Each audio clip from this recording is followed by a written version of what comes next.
मैंने अपने आप में ही अपने होने वाले शौहर का अक्स बना रखा था।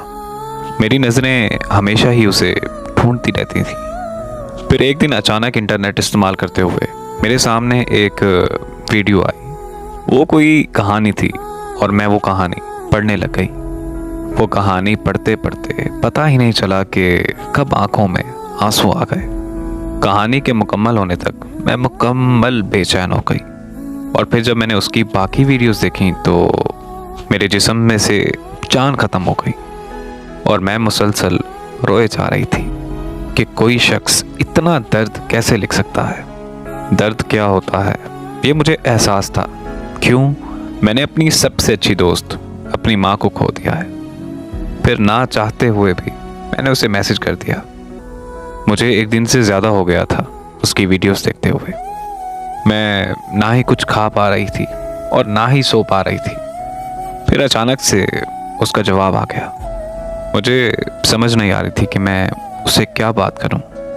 तो मैंने लिख दिया कि इतना दर्द क्यों? और उसका जवाब आया कि मुझे अब दर्द रास आता है। अब मैं और बेचैन हो गई थी और जैसे तैसे करके मैंने उसका नंबर ले लिया। उसको मैंने जब कॉल की तो एक भारी और दर्द भरी आवाज़ मुझे सुनने को मिली।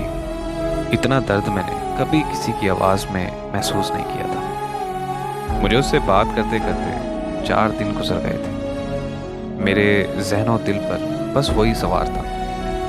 मैं अपनी तलाश उस पर ख़त्म कर चुकी थी और फिर मेरी उससे बहुत अच्छे से बात होने लगी। फिर मैंने अपने दिल का हाल आखिरकार उसे बता ही दिया। उसके जवाब में ना ही ना थी और ना ही हाँ। बस उसके लिए जैसे ये सब नॉर्मल ही था।